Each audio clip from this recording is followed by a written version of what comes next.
මෙත් බුද්ධාභිවන්දන සකල සත සසරින් මුද සබ්බ දානං ධම්ම දානං චිනාතේ. දානයන් අතර උතුම්ම දානය ධර්ම දානයයි. අදත් බොදුනුවන්ගේ හදවතේ නාලිකාවේ මෙත් සදහම් විකාශේ මෙත් බුද්ධාභිවන්දනා අති උතුම් දායකත්ව සද්ධර්ම දේශන මාලාවේ තවත් පින්වන්ත සද්ධර්ම දේශනාවක් සමගිනුයි ඔබ අප මෙලෙසින් එක් හාසු වන්නේ. අද දිනේදීත් වෙනදා මෙන් අපගේ ගෞරවනීය ආරාධනය පිළිගෙන සධර්ම දේශනයට වැඩමවා වදාළේ අවසරයි සිහිපත් කරන්නට තලවතුගොඩ ශ්‍රී ඥානාරාම භාවනා මධ්‍යස්ථානාධිපති ත්‍රිපිටකාචාර්ය පූජ්‍යපාද මිරහවත්තේ පඤ්ඤාසිරි අපගේ පින්වන්ත ගෞරවනීය ස්වාමීන්ද්‍රයන්න් වහන්සේව පාදහාභිවන්දනීය නමස්කාර පූරකව සධර්ම දේශනයට පිළිගනු ලබනවා.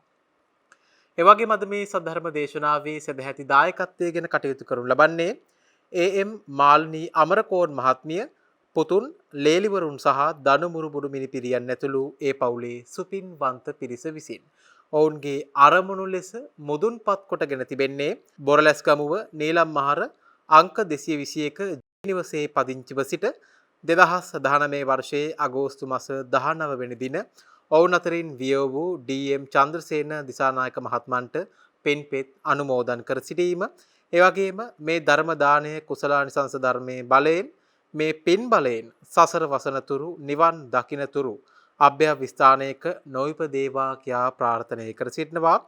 එවැගේම කල්යාණ මිත්‍ර සේවනයේම ලබත්වා කියා ප්‍රාර්ථනා කරනවා. එවැගේම ධර්මානුධර්ම ප්‍රතිපත්තියක්ම වේවා කියා ප්‍රාර්ථනා කරනවා. එවැගේම එක්මන් භවයකදී චතුරාර්ය සත්‍ය ධර්මය අවබෝධ වේවා කියාත් ශාන්තිය සාක්ෂාත් වේවා කියාත් ප්‍රාර්ථනා කර සිටනවා. ඒ උතුම් අරමුණු, ඒ උතුම් ප්‍රාර්ථනයන් ඒකාන්තයෙන්ම සඵල වේවා. සාදු සාදු සාදු. අද දින සධර්ම දේශනයට වැඩමවා වදාළ අපගේ පින්වන්ත ගෞරවනීය ස්වාමීන්ද්‍රයන්න් වහන්සේට පාදහාභිවන්දනීය නමස්කාර පූරකව සධර්ම දේශනයට ආරාධනය කර සිටිනවා. අවසරයි අප පින්වත් ස්වාමීන්ද්‍රයන්න් වහන්ස. සමන්ත චක්කවාලේසු අත්‍රා ගච්ඡන්තු දේවතා සද්ධම්මං මුනි රාජත්ස සුනන්තු සග්ග මොක්ඛදං ධම්මස්සවන කාලෝ අයං බදන්තා ධම්මස්සවන කාලෝ අයං බදන්තා ධම්මස්සවන කාලෝ අයං බදන්තා. නමෝ තස්ස භගවතු අරහතු සම්මා සම්බුද්දස්ස. නමෝ තස්ස භගවතු අරහතු සම්මා සම්බුද්දස්ස. නමෝ තස්ස භගවතු අරහතු සම්මා සම්බුද්දස්ස.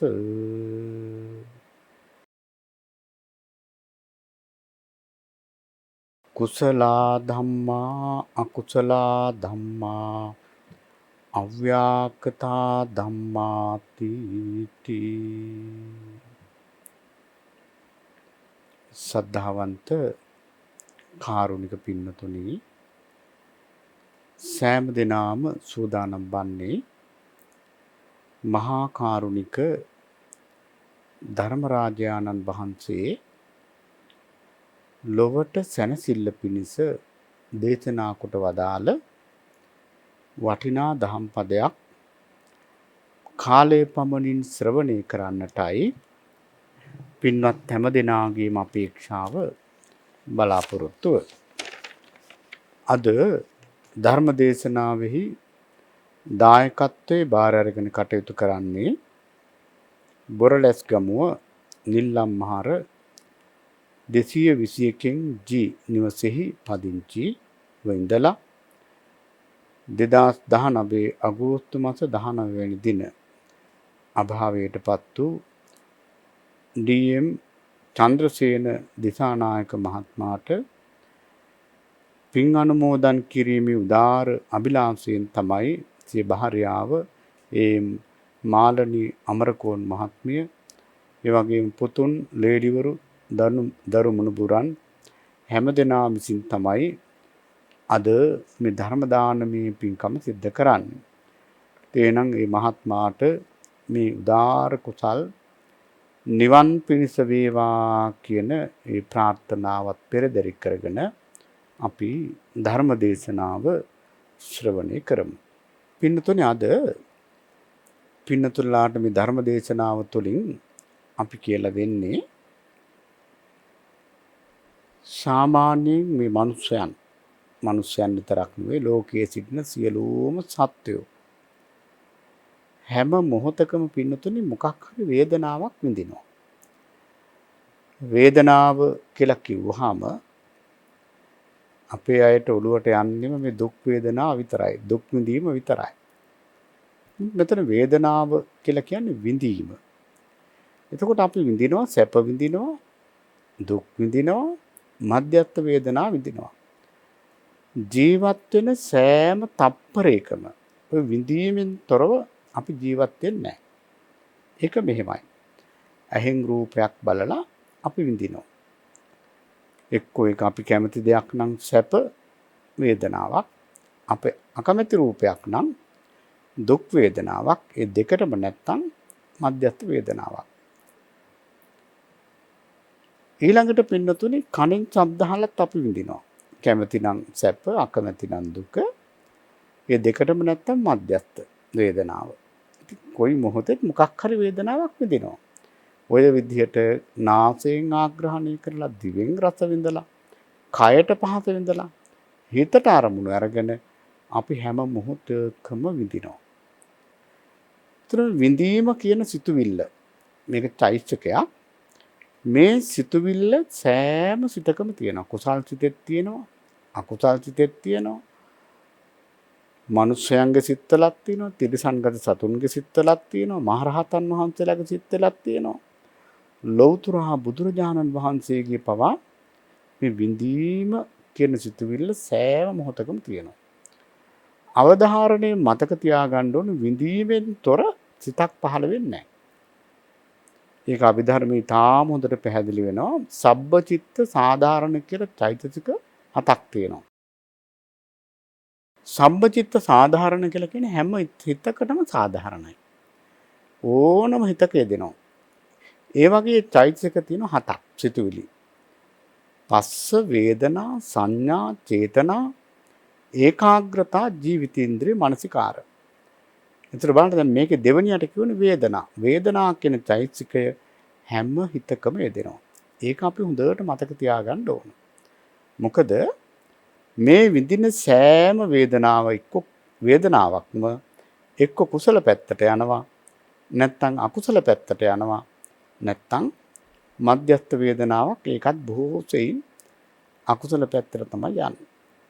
එහෙනම් මේ වේදනාව පිළිබඳව ලොකු අවබෝධයකින්, අවධානයකින්, සිහියකින් ඉඳීම තුළ සෑම මොහොතකම අපට කුසල් සිත් ඇති කරගන්න පුළුවන්. ඉතින් මේ සඳහා පින්නතුනි මම පාදක කරගත්තේ කීටාගිරි සූත්‍රය. මේ කාරණේ හොඳට ඉස්මතු වෙන විදිහට බුදුරජාණන් වහන්සේ වදාළ මේ දේශනාවෙන් අපි පින්නතුල්ලාට කියලා දෙන්න බලාපොරොත්තු වෙන දෙයට හොඳ ආරම්භයක් මේ තුලින් අපිට ගන්න පුළුවන්. බුදුරජාණන් වහන්සේගේ ජීවිතය ගත්තාම උන්වහන්සේ වර්ෂයකට මාස 7ක් විශේෂයෙන් 8ක් වගේ කාලයක් තථාගතයන් වහන්සේ චාරිකාවේ වඩිනවා. බුදුරජාණන් වහන්සේ දැන් අපි වගේ මේකම පන්සලකට වෙලා ඉන්නවා එහෙම වැඩ හිටියේ නැහැ. වස් කාලයේ පමණයි තථාගතයන් වහන්සේ එක තැනක වැඩ හිටියේ. අනෙක් කාලවල වල උන්වහන්සේ චාරිකාවේම වැඩම කළා. ඒකනේ බුදුරජාණන් වහන්සේ චරත භික්ඛවේ චාරිකං. උන්වහන්සේ නිරතුරුවම දේශනා කළා මහණෙනි චාරිකාවේ වඩින්න. බහුජන හිතාය බහුජන සුඛාය බොහෝ දෙනාට හිත පිණිස වැඩ පිණිස අර්ථය පිණිස චාරිකාවේ වඩින්න කියලා බුදුරජාණන් දේශනා කළා. ඒ දේශනාව අනුවම බුදුරජාණන් වහන්සේ ගම් දනව් ඒ සිසාරා පාගමනින් වැඩම කරනවා.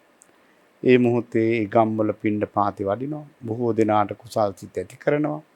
අවස්ථාන රූපී වේ අයට බණ කියනවා. ඒ අයට මේ ධර්ම මාර්ගය විවර කරනවා. මෙන්න මේ ක්‍රමයට තමයි බුදුරජාණන් වහන්සේ මේ ධර්මය ප්‍රචලිත කරේ, ප්‍රචාරය කරේ. බොහෝ දෙනාගේ ජීවිතවලට ධර්මයේ ගැලපුවේ මේ විදිහට. දැන් බුදුරජාණන් වහන්සේ වැඩිපුරම සත්වයන්ට පිහිටුනේ බණ කියලා නේද? ඒ කියන්නේ අනුශාසනීය ප්‍රාතිහාරය කියලා කියන්නේ.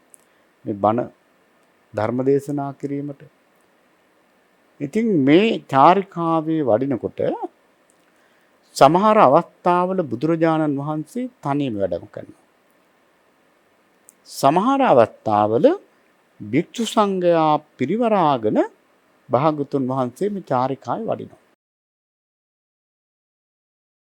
ඉතින් මේ කීටාගිරි සූත්‍රය දේශනා කරපු අවස්ථාවේ ඉතින් බුදුරජාණන් වහන්සේ භික්ෂු සංඝයා සමග චාරිකාවේ වැඩම කළා.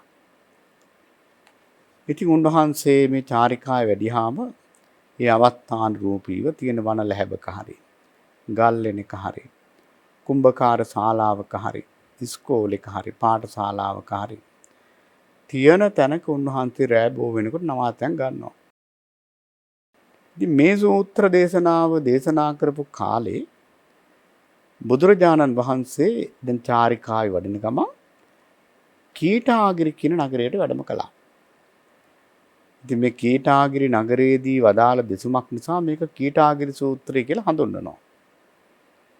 ඉතින් බුදුරජාණන් වහන්සේ දැන් එදා පුංචි වන ලැබක භික්ෂුන් වහන්සේලාත් එක්ක වැඩ හිටියා. ඉතින් මේ අවස්ථාන රූපීව භික්ෂුන් වහන්සේලාට අවවාද කරනවා.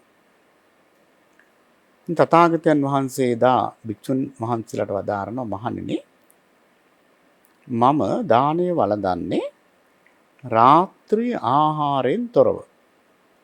දැන් මෙහෙම කියනකොට මේ පින්නතුලා හිතයි ඉතින් කොහොමත් බුදුරජාණන් වහන්සේලා රැයට වැළඳුවේ නෑනේ, විකාල භෝජනේ කරන්නේ නෑනේ උන්වහන්සේලා. පින්නතුනි, ඒක සැබෑව. නමුත් අපි මෙන්න මේ දේ තේරුම් ගන්න ඕන, මේ බුද්ධ ශාසනයේ ශික්ෂාපද පනවන්ට යෙදුනේ අවුරුදු 20ක් ගියාට පස්සේ. එතකන් කිසිම අර්බුදයක් මේ ශාසනය තුළ හටගත්තේ නැහැ. අවුරුදු 20කින් පස්සේ තමයි බුදුරජාණන් වහන්සේ විනය පිටකයේ දේශනා කළේ. ඊට ප්‍රථමයෙන් භික්ෂුන් වහන්සේලාට එහෙම ශික්ෂාපද තිබුණේ නැහැ. හැම දෙයකම තිබුණ ඕවාද ප්‍රාතිමොක්ෂය විතරයි.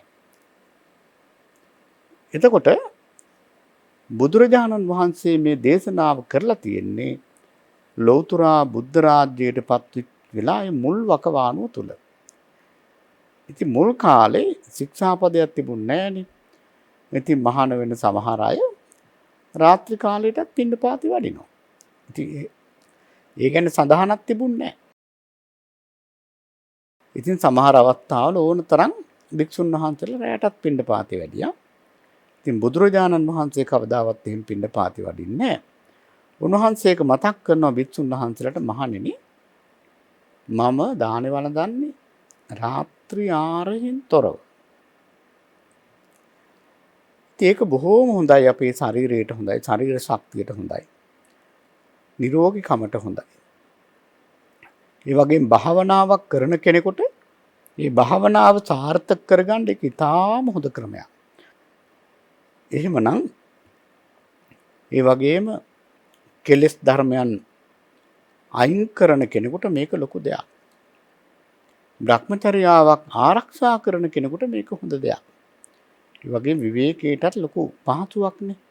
ඒ නිසා රාත්‍රී ආහාරයෙන් තොරව දානේ වළඳනවා නම් මේ ආනිසංස සියල්ලම ලැබෙනවා.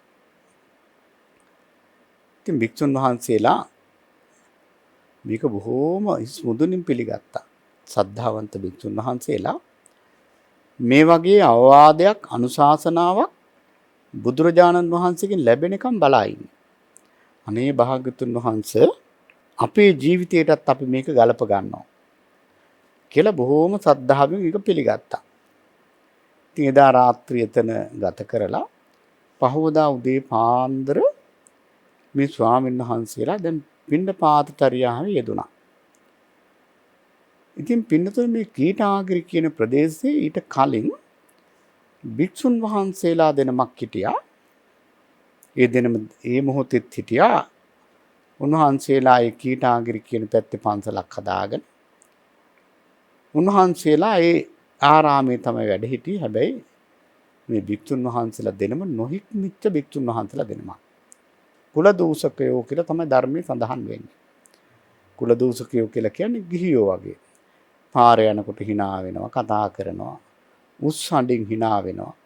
ගෙවල් වල තියෙන මල් පැල ඉල්ලගෙන ඉනවා. ඉතින් ගිහියෝ වගේ මල් පැල හදනවා. ඉතින් කෙනෙක් දැන් අපි හිතමු දැන් පාරේ යනකොට නානවා නම් ගඟෙන් හරි ඇලෙන් හරි බින්දකින් හරි මේ භික්ෂුන් වහන්සේලා ඉතින් හයියෙන් අහනවා නානවද? අර ගිහි ආකල්පමයි තිබ්බේ. ඉතින් කීටාගිරිය මිනිස්සු හරි ප්‍රිය කරා මේ දෙන්නට. ඒ ඉතින් හැම වෙලේම විමසනවා, ලෙඩ දුකේදී කතා කරනවා.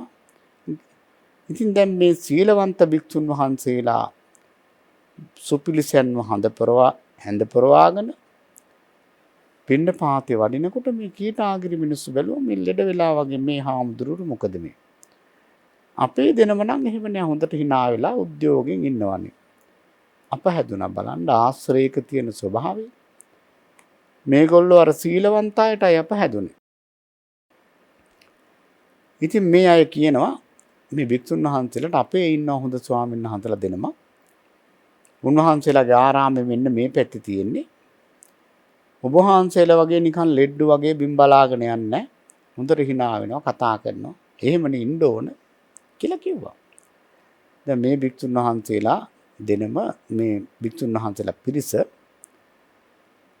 අර කීටාගිරියේ ඉන්න ස්වාමීන් වහන්සේලා ඉන්න පන්සලට ගියා. උන්වහන්සේලාගේ නම තමයි අස්සජි පුනබ්බ සුඛ. ඉතින් ගිහිල්ලා ඉතින් සතුටු සාමිචිය දිලා කිව්වා දන්නේ නැද්ද?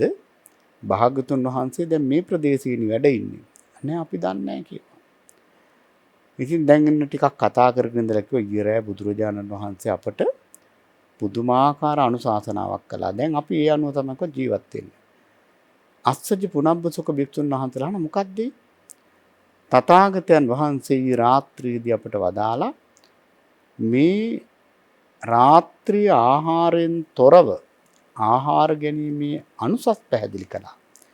ශරීර සෞඛ්‍යයට හොඳයි, නිරෝගීකමට හොඳයි. ඊළඟට භ්‍රමචර්යාව ආරක්ෂා කරගන්න පහසුයි, කුසල්තිත් වඩා ගන්න පහසුයි. විවේකයට ඊටාම හොඳයි. ඉතින් අපිත් දැන් රාත්‍රී ආහාරයෙන් තොරව ඉඳලා මේ ආනිසංස ලබන්න තමයි බලාපොරොත්තු කිව්වා. බලන්න මේ අස්සජි පුනබ්බ සුඛ භික්ෂුන් වහන්සේලා කියනවා නෑ නෝ ඕක අපට අදාළ නෑ. ඔය කියන සියලුම ආනිසංස ලබන්න පුළුවන් අපට බඩගිනි වෙලා විච්ච වෙලාවට කෑවම.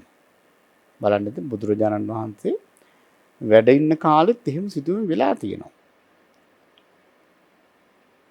පින්නතුන් එහෙම සිදුවීම් මුනේ ඇත්තටම ඒ ගැනත් අපි තේරුම් ගන්න ඕන. මේ ශාසනයේ ඉඳලා තියෙන නොහික්මිච්ච භික්ෂුන් වහන්සේලා කීප දෙනෙක්. චබ්බග්ග භික්ෂුන් වහන්සේලා, උදායි භික්ෂුව, සුදින්න භික්ෂුව, උපනන්ද භික්ෂුව මේ අය ඇත්තට මේ ශාසනයට ඇතුළුනේ ඒක මේ ධර්මතාවයකින් විච්ච දෙයක්. මොකද බුදුරජාණන් වහන්සේ කවදාවත් හිතලා ශික්ෂාපද පනවන්නේ නැහැ. තථාගතයන් වහන්සේ හිතලා ශික්ෂාපද පනවනවද? නැහැ. හිතලා ශික්ෂාපද පනවන්නේ නැහැ. බුදුරජාණන් වහන්සේ ශික්ෂාපද පනවන්නේ යම්කිසි හේතුවක් ඇති වෙච්ච වෙලාවට. සූත්‍ර දේශනා නම් කොච්චර උන්වහන්සේට හිතලා ඉබේම දේශනා කරනවද? නමුත් විනය පිටකේ එකම ශික්ෂාපදයක්වත් උන්වහන්සේට හිතලා දේශනා කරපුවා නැහැ. මොනෝhari ගැටලුවක් ඇති වෙච්ච වෙලාවකම තමයි භාගතුන් වහන්සේ ශික්ෂාපද පනවලා තියෙන්නේ. එතකොට දැන් මේ භික්ෂුන් වහන්සේලා නිසා මේ ශාසනයේ ඉදිරි පැවැත්මට ශික්ෂාපද පවනවන්න පුළුවන්කම ලැබුණා. ඒකත් ශාසනයේ පැවැත්මට තියෙන විච්ච ධර්මතාවයක් හැටියටයි මම නම් හිතන්නේ. ඉතින් මේ භික්ෂුන් වහන්සේලා මේක පිළිගත්තේ නැහැ. දෙවෙනි පාරක් කිව්වා, තුන්වෙනි පාරක් කිව්වා, ඒත් පිළිගත්තේ නැහැ. නෑ ඕක වැඩක් නෑ අපට කිව්වා. ඉතින් අර සදහැවත් භික්ෂුන් වහන්සේලා බුදුරජාණන් වහන්සේ ළඟට ඇවිල්ලා මතක් කළා ස්වාමීනි මෙන්න මේ ප්‍රදේශයේ ඉන්නවා මෙන්න මේ විදිහේ භික්ෂුන් වහන්සේලා දෙනමක්. ඊයේ රාත්‍රියේ ඔබ වහන්සේ මහා කරුණාවෙන් අපට වදාළේ අනුශාසනාව මතක් කරාම ඒත් ගණන් ගන්න නැහැ කිව්වා. ඒක වැඩක් නැහැ කියනවා. ඒගොල්ලෝ කරගෙන ආපු දෙයින් ඔය සියලු ආනිසංස ඒගොල්ලන්ට ලබන්න පුළුවන් කියනවා. බුදුරජාණන් වහන්සේ කොයි දෙනම කැඳවන්න අනේ මේ දෙනම එක්කන් ආවා. දැන් සදහැවත් භික්ෂුන් වහන්සේලා එක පැත්තක අස්සජි පුනබ්බසුක භික්ෂුන් වහන්සේලා දෙනම එක පැත්තක. බුදුරජාණන් වහන්සේ අසවදාල සැබෑද මහණෙනි මේ කියන කතාව. ඉතින් මේ භික්ෂුන් වහන්සේලා කියන එහෙමයි භාග්‍යතුන් වහන්සේ. ආයේ නෑ මම දන්නේ නෑ මම එහෙම දෙයක් කිව්වේ නෑ. එහෙම කතාවක් නෑ. එහෙම කියන්න බෑ කාට. බුදුරජාණන් වහන්සේ ඉදිරියේ එහෙම ප්‍රකාශ කරන්න බෑ. ඉතින් පින්නතුනි දැන් මෙහෙම කිව්වහම දැන් ඒක හොඳට හිතට දැන් බුදුරජාණන් වහන්සේ ඉදිරියේ මේගොල්ලෝ ප්‍රකාශ කරා මේක එහෙම අපි කිව්වා තමයි කියලා. අන්න ඒ වෙලාවේ තමයි මේ වටිනා දේශනාව බුදුරජාණන් වහන්සේ වදාළේ. උන්වහන්සේ භික්ෂුන් වහන්සේලාට මතක් කරනවා මහණෙනි මේ මිනිස්සු විඳින සැප විඳිනවා දුක් විඳිනවා මධ්‍යස්ථ වේදනා විඳිනවා. ඒ විඳිනකොට කුසල් වැඩෙනවා අකුසල් පිරිහිනවා කියලා කතාවක් මම කියලා තියෙනවාද? භික්ෂුන් වහන්සේලා ටිකක් කල්පනා කරලා කිව්වා අනේ ස්වාමීනි එහෙම දේශනාවක් අපිට මතක නැහැනේ. හරියට හරි මහන්නේ එහෙම දේශනාවක් මං කරලා නැහැ. හැබැයි මේ මිනිස්සුયો හැම මොහොතකම සැප විඳිනවනේ. එක්ක දුක් විඳිනවා එක්ක උපේක්ෂා වේදනා විඳිනවා. මේ වේදනා ත්‍රයෙන් නැත්තම් මේ වේදනා තුنين අපි හිතමු සැප ගමු ඉස්සෙල්ලම. මිනිස්සු සැප විඳිනවා. මේ සැප විඳිනකොට සමහර සැප තියෙනවා ඒවා විඳිනකොට අකුසල් වැඩෙනවා කුසල් පිරිහිලා යනවා. ඔන්න පළවෙනි සැප. ඒ සැප විඳිනකොට මොකද වෙන්නේ? කුසල් වැඩෙනවා අකුසල් පිරිහිලා යනවා. සමහර සැප තියෙනවා ඒ සැප විඳින්න ගියාම අකුසල් පිරිහෙනවා කුසල් වැඩෙනවා. එහෙම නැත්නම් කුසල් වැඩෙනවා අකුසල් පිරිහෙනවා. දැන් පළවෙනි සැප විඳින්න ගියාම මොකද වෙන්නේ? සමහර සැප තියෙනවා ඒවා විඳින්න ගියාම අකුසල් වැඩෙනවා කුසල් පිරිහෙනවා.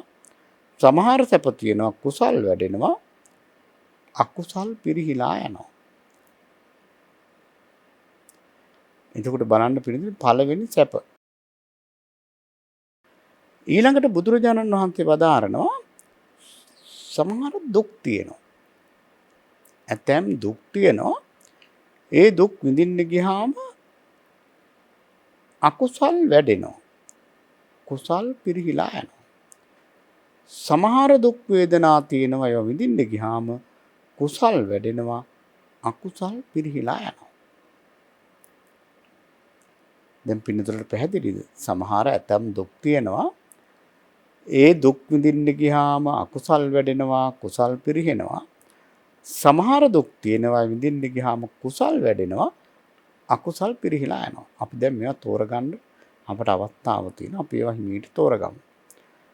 ඊළඟට පින්නතුනි මේ මිනිස්සු විඳින මධ්‍යස්ථ වේදනා නැත්නම් උපේක්ෂා වේදනා. මේ විඳින්න ගියාම අකුසල් වැඩෙනවා සමහර ඒවා විඳින්න ගියාම අකුසල් වැඩෙනවා කුසල් පිරිහිලා යනවා. තේරුණාද? සමහර මධ්‍යස්ථ වේදනා තියෙනවා ඒවා විඳින්න ගියාම අකුසල් වැඩෙනවා කුසල් පිරිහිලා යනවා. සමහර මධ්‍යස්ථ වේදනා තියෙනවා ඒවා විඳින්න ගියාම කුසල් වැඩෙනවා අකුසල් පිරිහිලා යනවා. එතකොට පින්නතුනි දැන් මෙතන වේදනා ත්‍රයක් වේදනා තුනක් පැහැදිලි වුණා. අපි කොහොමත් වේදනා තුනක් විඳිනවානේ. අපි මෙතනදී අපි දක්ෂ වෙන්නට ඕන මොන වේදනාව වින්දත් ඒක කුසලයට පරිවර්තනය කරගන්න. ඇයි බුදුරජාණන් වහන්සේ මෙහෙම දේශනාවක් එකපාරම දේශනා කළේ? ඇයි දැන් බලන්නකො මේ අස්සජි පුනබ්බසුක භික්ෂුන් වහන්සේලා තමන්ට බඩගිනි වෙනකොට හිතිච්ච වෙලාවට කෑවා. එතෙන් සැපයක් ලැබුණා. හැබැයි ඒ සැප වින්දට වැඩක් නැහැ. යෝනිසෝ මනසිකාරයක් නැහැ. ඒ සැප විඳිනකොට අකුසල් වැඩෙනවා. කුසල් පිරිහිලා යනවා. අන්න ඒ නිසා තමයි බුදුරජාණන් වහන්සේ මේ විදිහට මේ අනුශාසනාව කළේ.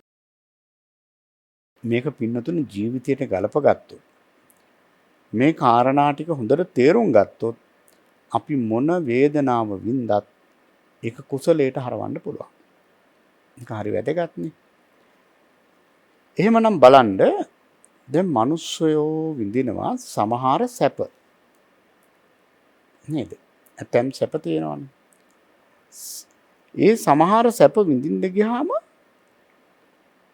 කුසල් වැඩෙනවා. නෑ. අකුසල් වැඩෙනවා. කුසල් පිරිහිලා යනවා. ඔන්න පළවෙනි සැප. දැන් අපි ඒක ටිකක් කල්පනා කරලා බලන්න ඕන. අකුසල් වැඩෙන කුසල් පිරිහෙන සැප මොකක්ද කියලා. දැන් බලන්න පින්නතුනි සැප බලාපොරොත්තු වෙමින් කොච්චර සත්තු මරනවද මිනිස්සු. සැප බලාපොරොත්තුෙන් සත්ව ඝාතන කරන්නේ නැද්ද? කොච්චර කරනවද? සත්තු මරනවා, දඩේම යනවා, මාළු බානවා. සැප බලාපොරොත්තුෙන් පින්නතුනි ඒ වගේ සැප විඳින්නත් පුළුවන්. ඉතින් යාගේ අපේක්ෂාව අනුව ඉතින් ඒකෙන් සැපක් විඳිනවා කියලා අපි හිතමුකෝ. හැබැයි වැඩෙන්නේ මොනවද? අකුසල් වැඩෙනවා. කුසල් පිරිහිලා යනවා. සමහරු සැප විඳීමේ අපේක්ෂාවෙන් හොරකම් කරනවා. දැන් හොරකම් කිරීමෙන් ඒ කාන්තේම පින්නතුනි මොකද්ද වෙන්නේ? ඒ අය බලාපොරොත්තු වෙන දේ හොරකම් කරගන්න ලැබුණොත් සැපක් ලැබෙනවා. හැබැයි සැපක් වින්දට වැඩක් නැහැ. ඒ සැප විඳිනකොට අකුසල් වැඩෙනවා. කුසල් පිරිහිලා යනවා. ඊළඟට කාමයේ වර්ධව හැසිරෙනකොට එයා කැමති දෙන්නේ ආස්වාදජනක දෙන්නේ සැපක් ලැබෙනවා. හැබැයි වැඩෙන්නේ මොනවද? අකුසල් වැඩෙනවා. කුසල් පිරිහෙනවා. ඊළඟට දැන් බලන්න මිනිස්සු බොරු කියලා සැප විඳිනවා. ඉතින් බොරු කියලා ඒ බොරුව තුළින් සැප හොයා ගන්නවා. වැඩෙන්නේ මොනවද? අකුසල් වැඩෙනවා. කුසල් පිරිහිලා යනවා. සැප අපේක්ෂාවෙන් මත් වතුර බොනවා. ඉතින් බෝතලයට මේ මත් වතුරට ඇබ්බැහි වෙච්ච මිනිස්සයාට ඔක ලොකු සැපයක් ඉතින්. හැබැයි පින්නතුනේ මොකද්ද වෙන්නේ? අකුසල් වැඩෙනවා. කුසල් පිරිහෙනවා. තව නොයේක් දේවල් තියෙනවා. ඉතින් කේලාම් කීම, හිස් වචන හැම දෙයක්ම සැප වැඩෙන්න පුළුවන් තමන් අපේක්ෂා කරනවා නම්. ආස්වාදජනක දෙයක් තියෙනවා. ඒකෙන් සැපක් ලැබෙනවා. හැබැයි කුසල්ද අකුසල්ද කියලා තේරුමක් නැහැ. වැඩෙන්නේ අකුසල්. පිරිහිලා යන්නේ කුසල්. එහෙමනම් දැන් පින්නතුලට තේරෙනව නේද? සමහර සැප තියෙනවා. ඒ සැප විඳින්න ගියාම අකුසල් වැඩෙනවා. කුසල් පිරිහෙනවා කියලා කිය මෙන්න මේකට. ඊළඟට සමහර සැප තියෙනවා. ඒ සැප විඳින්න ගියාම කුසල් වැඩෙනවා. අකුසල් පිරිහිලා යනවා. මොනවද ඒ සැප? සමහර සැප තියෙනවා. ඉතින් ඒවා විඳින්න ගියාම කුසල් වැඩෙන්නේ. අකුසල් පිරිහිලා යනවා. ඒක තමයි ස්වභාවය. එතකොට බලන්න ඒ සැප ගැන අපි ටිකක් කල්පනා කරන්න ඕන. මොකක්ද ඒ සැප? ඉතින් ඒ සැප වින්දම හොඳයිනේ. කුසලොත් වැඩෙනවා, සැපකුත් ලැබෙනවා. මොනවද ඒ සැප? ඒ සැප තමයි දැන් බලන්න සමහර අය සිල් රැකලා සැප විඳින්නේ නැද්ද? අනේ මම මధుරෙක්වත් මරන්නේ නෑනේ. මං හොරකමක් ගැන හිතන්නේවත් නෑනේ. ඊළඟට මං කාමයේ වර්ධව හැසිරීමක් කරලා නෑ. මං බොරුවක් කියන්නේ නෑ. කේලමක් හිස් වචනයක් නෑ මගේ. මං මත්තුරක් ගැන දැකලවත් නෑ. ඔහොම කියන මිනිස්සු නැද්ද? ඒගොල්ලෝ එකකින් ලොකු සැපයක් ලබන්නේ නැද්ද? ලබනවා. ඒ සැප වින්දට කමන්නේ නෑ කියනවා. මොකද ඒකෙන් සැපේකුත් ලැබෙනවා, කුසලයකුත් වැඩෙනවා. අන්න සමහර සැප තියෙන ඒ සැප විඳිනකොට කුසල් වැඩෙනවා කියන්නේ අන්න ඒකට. දැන් බලන්න සමහර උදවිය ඉන්න දන් දීලා කොච්චර සැප විඳිනවද? දන් දීලා සැප විඳින්නේ නැද්ද? විඳිනවා. පුදුම තරම් මිනිස්සු තමන් සතු දේවල් දන් දීලා සැප විඳිනවා. ඒතර සැපකුත් විඳිනවා, වැඩෙන්නේ මොනවද? කුසල් වැඩෙනවා, අකුසල් පිරිහිලා යනවා. අන්න ස්වභාවය. ඒ සැප විඳිනකොට කුසල් වැඩෙනවා, අකුසල් පිරිහිලා යනවා. දැන් බලන්න භාවනා කරලා සැප විඳින්නේ නැද්ද? දැන් මේ නීවරණ ධර්ම යටපත් වුණාට පස්සේ නිකලෙස් සිතක් තියෙනකොට කොච්චර සැනසීමක් ලබනවද? ඒ තුලින් පින්නතුනේ මොකද්ද වෙන්නේ? කුසල් වැඩෙනවා, අකුසල් පිරිහිලා යනවා. බණ අහලා සමහරු ශ්‍රද්ධාව තියෙන සැප විඳිනවා. ධර්ම ප්‍රීතිය විඳලා. ඒකෙන් වැඩෙන්නේ මොනවද?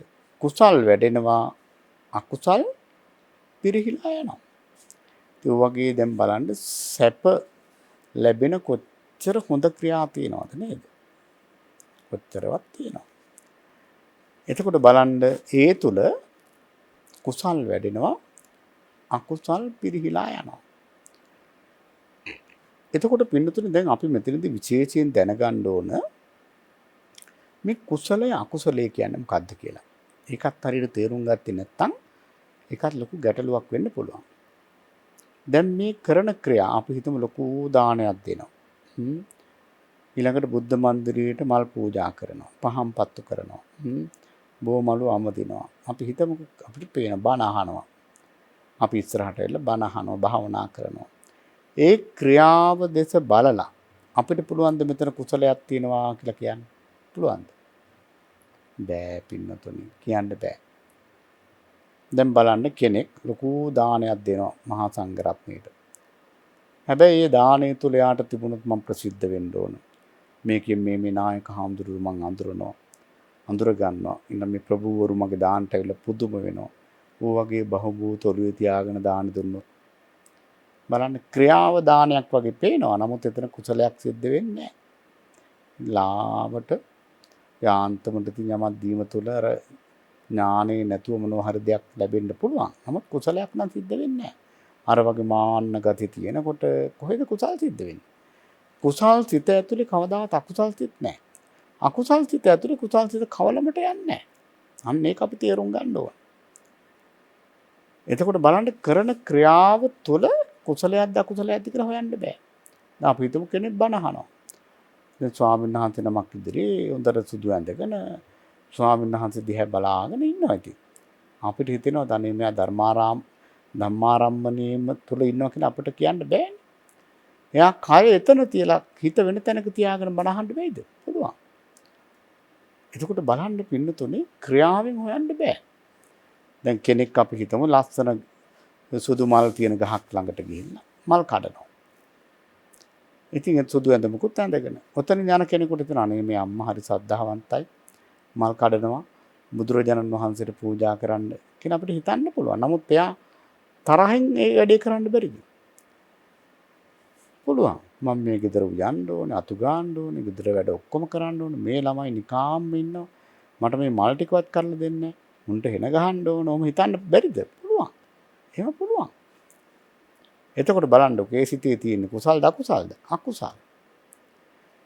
එතකොට මේ කරන ක්‍රියාවෙන් කුසලයේ අකුසලයේ හරියට හොයන්න බෑ.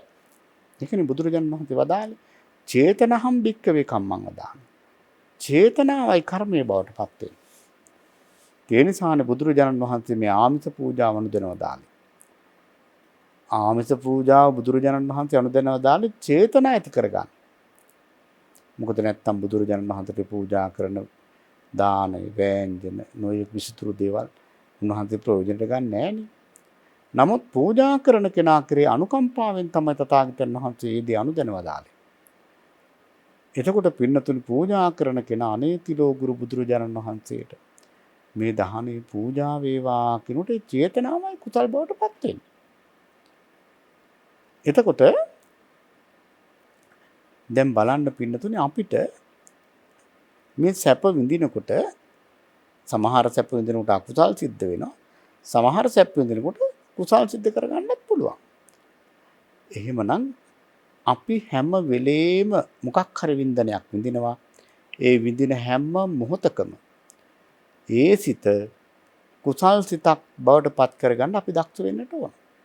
ඊළඟට බුදුරජාණන් වහන්සේ වදාारන සමහර දුක් තියෙනවා. ඒ දුක් විඳින්න ගියාම අකුසල් වැඩෙනවා.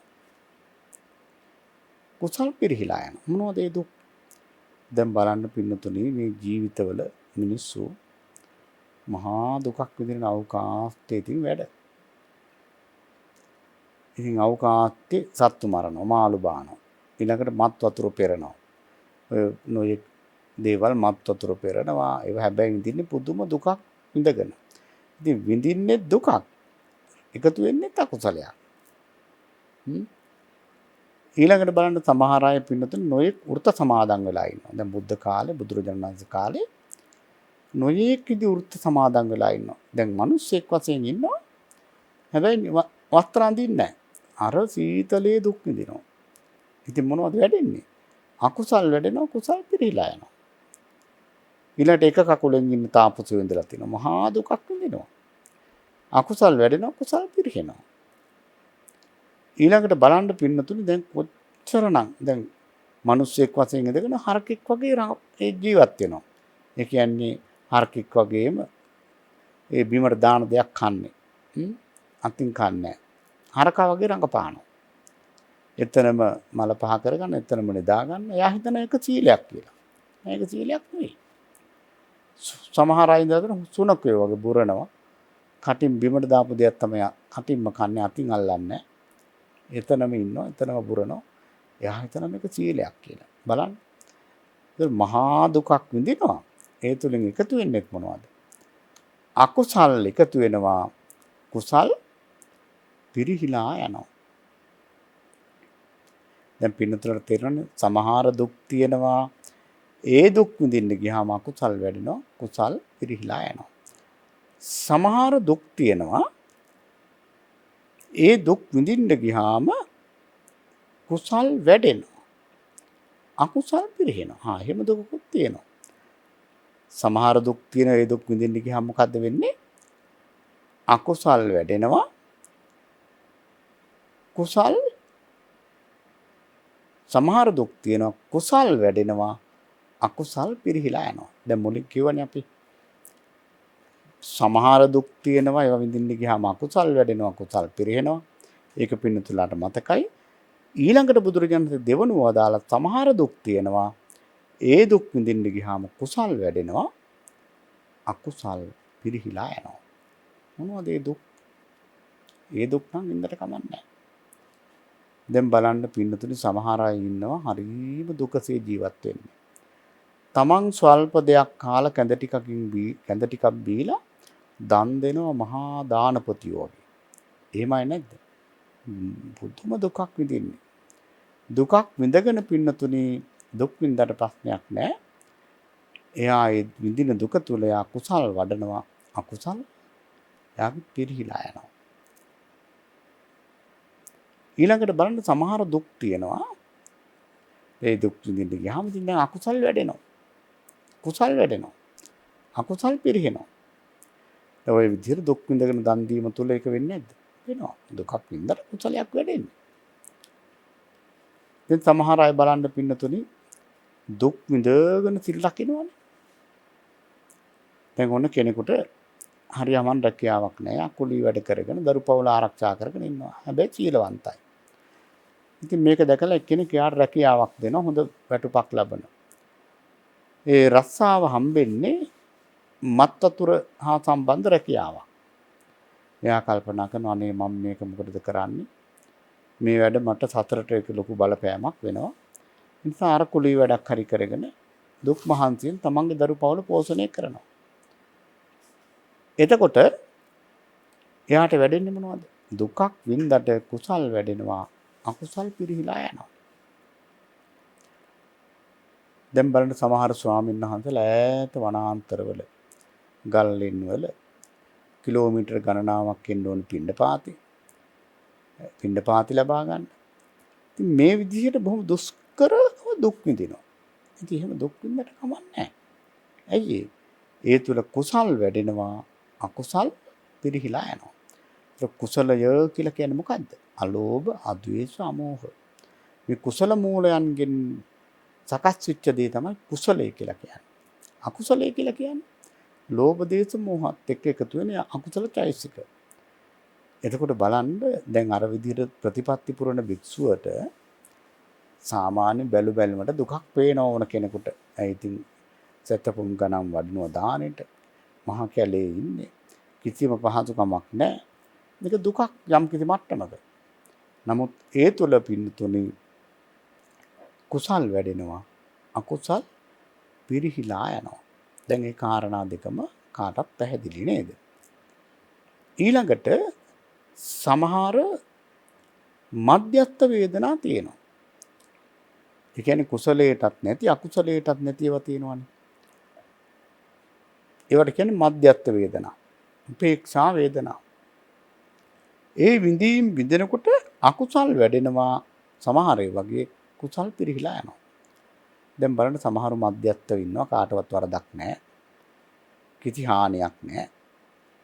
ඉතින් ඉන්නවා කිසිම ප්‍රශ්නයක් නැතුව. හැබැයි කුසලයක් කියලා කිසි දෙයක් කරන්නේ නැහැ. පන්සලකට යන්නේ නැහැ, මලක් පූජා කරන්නේ නැහැ. ඒගොල්ලෝ කියන්නේ වැරදි කරන අය තමයි පන්සල් ගාන යන්නේ. අපි කාටවත් වරදක් කරන්නේ අපි හම්බ කරගෙන කනවා කියලා. ඉතින් අපි එහෙම හිතමුකෝ. එහෙම මධ්‍යස්ථව ඉන්නවා කියලා පින්නතුනේ ඒක කුසලයක් බවට පත් වෙන්නේ නැතන වැඩෙන්නේ අකුසල්. මේ මධ්‍යස්ථව ඉඳීම තුළ වැඩෙන්නේ අකුසල්, පිරිහිලා යන්නේ කුසල්. සමහර මධ්‍යස්ථ වේදනා තියෙනවා. මේ මධ්‍යස්ථ වේදනා විඳින්න ගියාම කුසල් වැඩෙනවා, අකුසල් පිරිහිලා යනවා. මොනවද මේ මධ්‍යස්ථ වේදනා? කියන්නේ කුසල් වැඩෙන අකුසල් පිරිහින මධ්‍යස්ථ වේදනා. ඒ තමයි දැන් අපි හිතමු අටලෝ දහමේදී. දැන් ලාභයක් ලැබුණාම සමහර උඩින් යන්නේ නේද? ඊළඟට අලාභයක් ලැබුණා ඒක අනිත් පැත්ත අඬනවා, දොඩනවා, බිත්ති ඔළුව ගහ ගන්නවා, අනේ අපොයි කියනවා. ඒ පැත්ත. හැබැයි ඔය දෙකේදීම සමසිත ඇති වෙනවනේ උපේක්ෂාවෙන් ඉන්නවනම් අන්න කුසල්. ඊළඟට පින්නතුනේ දැන් අපි තුන් භාවනාවක් කරනවා කෙනෙක්. භාවනාවක් කරලා ඒ භාවනාව තුළ ඒ භාවනා සමාධිය තුළ එයා මධ්‍යස්ථ වෙනවා. මධ්‍යස්ථ වෙනවා. මේ මධ්‍යස්ථ විය ඉඳීම තුළ දැන් අපි හිතමු සමාධියක් තියෙනවා නම් එයා විපස්සනා වඩලා ඒ සමාධිය තුළ පවා උපේක්ෂාව වජනය කරනවා නම් ඇත්තට මෙතන කුසල් වැඩෙනවා. අකුසල් පිරිහිලා යනවා. එතකොට දැන් පින්නතුලට තේරෙනවා මේ විඳීම් තුළ අපි නොසිතුවාට කොච්චර එක්කෝ කුසල් වැඩෙනවා එක්කෝ අකුසල් වැඩෙනවා. ඉතින් බලන්නකෝ මේ ධර්මයක් නැතිව මේ මානසිකාරයක් නැති කෙනෙකුට ඔය දකින්න රූපවල රූප නිසා, ශබ්ද නිසා, ගන්ධ සුවඳ නිසා, රස නිසා, ඊළඟට පින්නතුනි පහස නිසා, අරමුණු නිසා ධර්මයක් දන්නේ නැති කෙනෙක් එක්කෝ ඔකට ඇලෙනවා, එක්කෝ ගැටෙනවා. ওই දෙක නෙවෙයි වැඩියෙන් අපට තියෙන්නේ. මිනිස්සෙක් ගත්තාම වැඩිපුරම තියෙන්නේ එක්කෝ අපි ඇලෙනවා, නැත්තම් ගැටෙනවා. ඒක තමයි ස්වභාවය. එහෙමනම් අපි හොඳට තේරුම් ගන්න ඕන මේ ඇලීම කියන්නේ අකුසලයක්, ගැටීම කියන්නේ අකුසලයක්. ඒ තුල කුසල් සිත් ඇති කරගන්න අපි දක්ෂ වෙන්න ඕන. මොන අරමුණක් දැක්කත් ඒක කුසලයට හරවන්න පුළුවන් ඒක හඳුනාගත්තොත්. ඒ සඳහා පින්නතුනි සිහිය දියුණු කරන්න ඕන. සිහිය දියුණු කරන්නේ නැතුව කවදාකවත් අපට ඒව හඳුනා ගන්න පුළුවන් කමක් නැහැ. ඒකනේ අපි දැන් භාවනා කරනවා කියලා කරන්නේ සිහිය දියුණු කරන එකනේ. එහෙනම් අපි සිහිය දියුණු කරන්න මහන්සි ගන්න ඕන. සිහිය දියුණු කරනකොට අපිට මේක කුසලයක්ද අකුසලයක්ද කියලා හොඳට තේරුම් ගන්න අවස්ථාව ලැබෙනවා. ඒකයි භාවනාව කියලා කියන්නේ ජීවිතයකට හරි වටිනා දෙයක්. භාවනාව හොඳට දියුණුයි නම් නීවරණ ධර්ම යටපත් වෙලා නම් සාමාන්‍ය ජීවිතයේ පිළිතුරු කරන කුසල් කොච්චර ප්‍රබල කුසල් බවට පත් වෙනවද? ප්‍රබල කුසලයක් බවට පත් කරගන්න ගොඩාක් සල්ලි ඕනේ. හිතේ පහළ වෙන චේතනා සමුදායනි කුසල අකුසල් කියලා කියන්නේ. එහෙනම් හොඳ සිතුවිලි ඇති කරගත්තා නම් අලෝභ, අද්වේෂ, අමෝහ කියන කුසල මූලයන්ගෙන් සිත් පුරවා ගත්තා නම් කොච්චරනම් පින්නතුනි කුසල් වැඩෙනවද? ඒ නිසා මේවා අපි හොඳට තේරුම් ගත්තාම ඒ වගේම ටිකක් සිහිය දියුණු කරගත්තාම කුසල් මවන්න පුළුවන් ඇත්තටම. කුසල් මවන්න පුළුවන් අනිවාර්යයෙන්. ඒ නිසා පින්වත් හැම දෙනාටම කුසල් සිත් දියුණු කරගන්නට ඒවා තෝරා බේරා ගන්නට මේ දේශනාවත් අත්වලක් වේවා කියලා අපි ප්‍රාර්ථනා කරනවා. ඉතින් අද මේ ධර්ම දේශනාවෙහි දායකත්වයේ බාර අරගෙන කටයුතු කරන්නේ බොරලැස්ගමුව නිල්ලම්මහර අංක 221 G නිවසෙහි පදිංචි වෙලා ඉඳලා 2019 අගෝස්තු මාස 19 වෙනි දින අභාවයටපත් වූ DM චන්ද්‍රසේන දිසානායක මහත්මයාට මේ පින් පෙනේවා. කොයි ලෝකේ හරි ඉඳලා එතුමා සාදු සාදු කියා මේ පින් අනුමෝදන් වෙත්වා. එතුමාගේ පුනර්භවයේ සුගතියක්ම වේවා. අමා මහ නිවන් පිණසම මේ කුසල් උපකාර වේවා කියලා අපි ප්‍රාර්ථනා කරනවා. ඉතින් කළගුණ සැලකීමේ ශීර්ෂයෙන් අද මේ පින්කම් සිද්ධ කරන මාලනී අමරකෝන් මහත්මිය, ඒ වගේම ඒ භාර්යාව, ඒ වගේම ඒ පුතුන්, ඒ වගේම ලේලිවරු, දරු මුණුබුරු මිනිබිරියන් මේ හැම දෙනාම එකතු වෙලා තමයි අද මේ කුසල කර්මය සිද්ධ කරන්නේ. ඒ නිසා පින්වත් ඒ දරුවන්, ඒ පවුල් වලට සම්බන්ධ සියලුම දෙනාට මේ කුසලයේ මහත්ඵල වේවා, මහානිසංස වේවා, නිවන් පිණසම වේවා කියලා ප්‍රාර්ථනා කරනවා. ඒ වගේ විශේෂයෙන්ම ඒ අභාවයටපත් චන්ද්‍රසේන දිසානායක මහත්මයාට ඒ නිවන් දකිනාතුරු අභාව්‍ය ස්ථානයක නොඉපදේවා, කල්යාණ මිත්‍ර සේවනයේ ලැබේවා, ධර්ම ශ්‍රවණය ප්‍රතිපත්තිමේ ධර්ම ශ්‍රවණය වගේම ප්‍රතිපත්ති ධර්මයන් සපුරන්නටත් එතුමාට ශක්තිය ලැබේවා කියන ප්‍රාර්ථනාවේ තියෙනවා. එතුමාට චතුරාර්ය සත්‍ය අවබෝධයේ පිණසම මේ කුසල් උපකාර වේවා කියන ප්‍රාර්ථනාව තියෙනවා. ඒ ප්‍රාර්ථනාවන් එසේම ඉෂ්ට වේවා කියලා අපි ප්‍රාර්ථනා කරනවා. ඉතින් ඒ භාර්යාව, ඒ නෝනා මහත්මිය ප්‍රධාන දරුවන් හැම දෙනාට සියලු යහපත වේවා. ඒ වගේම ශක්දේව් දුන් ප්‍රධාන සියලු දිව්‍ය රාජ මණ්ඩලයට මේ කුසල් නිවන් පිණිස වේවා කියලා ප්‍රාර්ථනා කරනවා. ඒ වගේම පින්නතුනේ අවීචී පටන් බවාග්‍රේම දක්වා විසින සියලුම සත්ත්ව ප්‍රජාවට මේ කුසල් නිවන් පිණිස වේවා කියලා ප්‍රාර්ථනා කරනවා. අවසාන වශයෙන් මෙත් නාලිකාවේ ගෞරවනීය අනුශාසක ස්වාමීන්ද්‍රයන් වහන්සේ ප්‍රධාන කාර්ය මණ්ඩලයේ හැම දෙනාටමත් අපි හැමෝටමත් ජාති ආදී දුකින් අත මිදී උතුම් අමා මහ නිවන් පිණසම මේ උදාර කුසල් උපකාර වේවා කියලා කවුරුත් ප්‍රාර්ථනා පිහිටුවා ගනිමු.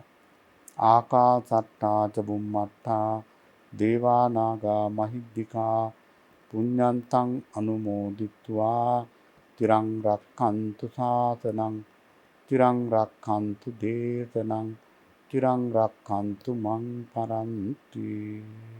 උතුම් වූ ධර්ම ශ්‍රවණය කළ ශ්‍රද්ධාවන්ත පින්වන්තව සෑම දිනෙකටම උතුම් වූ ධර්මාවබෝධයම අත්වේවා.